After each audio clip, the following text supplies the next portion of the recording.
to, da ste se prav zdaj odločili na politiki Roko Pahorju, vemo, da te ideje o politiki so že bile. Gre predvsem za iskanje izhoda iz te situacije.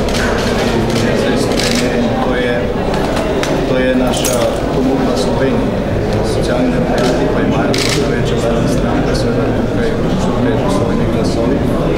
So prav v sredini koalicije, ki lahko omogočijo, da korak iz situacije, ki ga je danes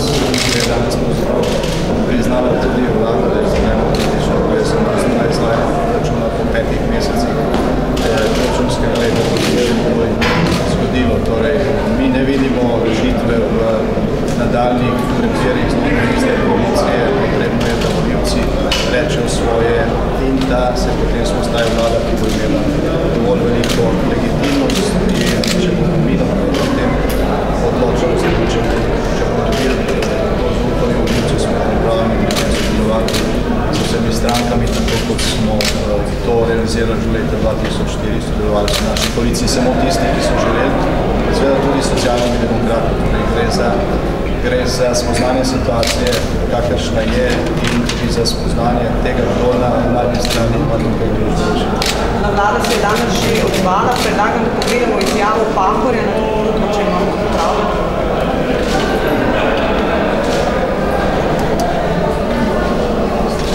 Ne.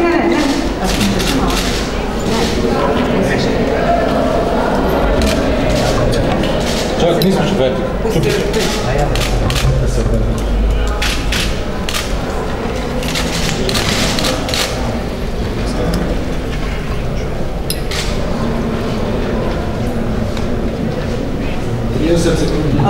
Sicer ni bil zelo direkten, ampak tako med vrsticami je bilo zaznati, da ni prav preveč za to ponudbo za predčasne volitve. Ja, če bo potrebno, sicer pa se stranki ne bi preveč razhajali. Kaj boste zdaj, boste to idejo, nekaj ste to idejo zaključili, imate kaj družbe v pravu?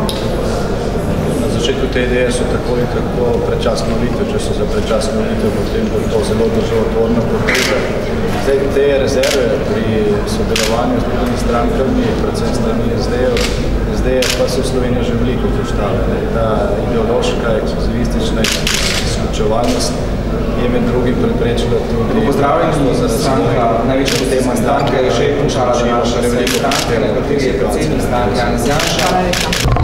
Oceniti današnji poziv premijer Boruta Pahorja za ostajanje oblasti, da bo to vezano na zaupnico in načeloma nezainteresiranost za predčasne volitve, ki se jih končni fazi vi ponudili v kontrolo. Ne samo demokratska stranka, tudi velik del volilnega interesa organizacije rezultat nedeljskih referendumov. Je zato, da se ta premijer presega te vode samo predčasne volitve. Ne manjšinska vlada, ne iskanje nekoga brez legitimnosti volitev, v smislu zamenjave gospoda Pahorja, ni nikakršna rešitev. Pričakovanje neke nove vlade s novim naborom profesorjev brez izkušenj pomeni, da bi ta vlada dobila pol leta za to, da sploh ugotovi, kaj je njihovo delo, da govorimo kampanjo. To ni rešitev. Tudi manjšinska vlada, poslej je koalicija vladala z večino, ki je šla preko zadostnih 46 glasov, pa nismo dala nobenega projekta, ki smo lahko bili še bolj spremni situaciji, da je delovalo na časno vlado. To ni realno. Najbolj glavni scenarij, če se pravi, če bo glasovanje za stranka, potem bi lahko ostalo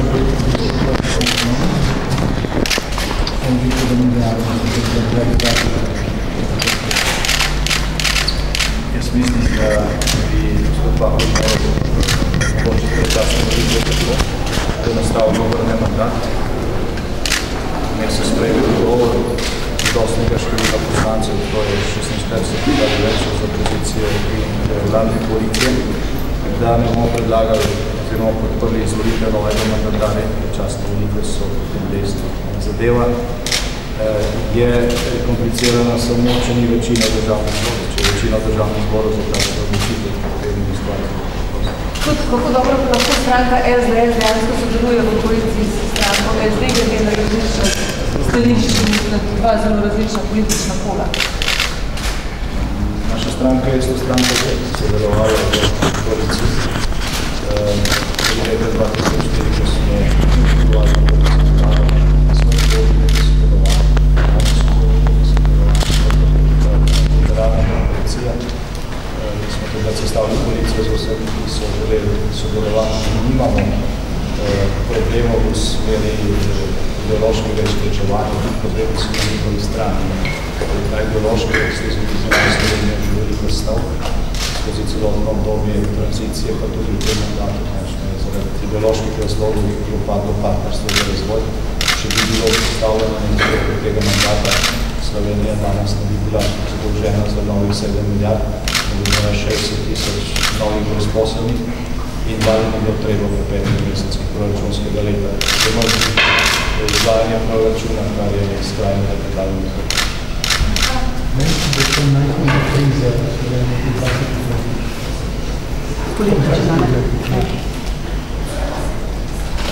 To je zagotovo najhujša koalicijska kriza v zgodovini Slovenije. Celo koalicija Demos, o kateri razpadu se veliko govori, ni razpadala na ta način, da bi pisalice stranke sklicevali svoje organe in tam zabijali nošo preprečni največji vladni stranki. Predsedniki stranke so bili sposobni, da se sredijo za nizo dolskem in dobijo, da ne gre več naprej, da so se prečasno niso se odstavljali preko kamer in preko različnih vsej svoje pojavljanja, ampak so zmogli to osvojiti, to razpustitev samo ukiniti, kar je bilo po mojem mnenju napad, ampak vendarle stvari so to nekako močni. A država se zdi, da je zdaj še vedno relativno dobro stanje, pa bi tudi če je v relativno dobrem stanju, potem vlada ne je zanizljiva izvajanje proračuna po 5 mesecih proračunskega leta.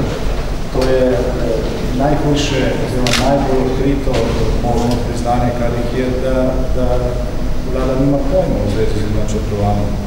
Ker če ti po 5 mesecih ugotoviš, da proračun ne deluje, pomeni, da si ga gradil na popolnoma način.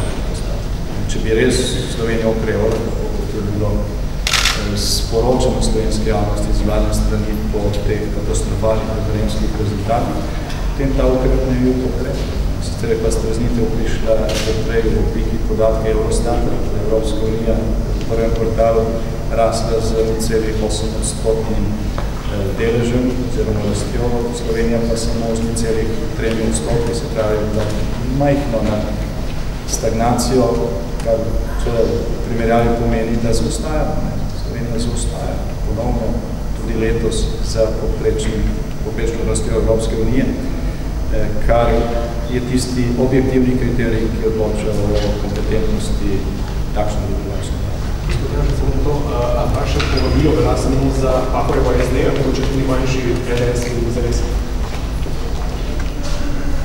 Tukaj gre za stično točko med, po mojem mnenju, interesi Slovenije in tudi interesi socialnih demokratov. Ta stična točka so prečasne, da so interesi Slovenije. So pa tudi, po mojem mnenju, interesi socialnih demokratov kot stranke. Zaradi tega, ker je ta stranka na levem političnem polu nima nobene konkurencije. Jasno pa je, da te prečasne volitve, kljub temu, da so interesi Slovenije, niso interesi obrane demokracije, pa je, da se tudi pravi, zato koalicijski pogodbi so da se bi nekaj nekaj. Skupaj smo z strpnim dogovarjanjem 104 leta držati smer v tega določena koalicijska pogodba. Zaenkrat je bila ta naša centralizirana koalicija tudi dobro stežal. Edina koalicija v Sloveniji, ki je držala celo nekaj.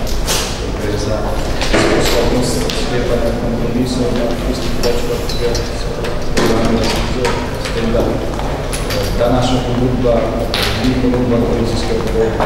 Naša ponudba je tistih počrtanja pripravljenosti našega sodelovanja v primeru, da bo največji vladni stranki toliko razrede presoje strane situacije, da se bodo odločili za predčasne volitve in v tem primeru je po našem mnenju smiselno združevati tiste sile, menjati.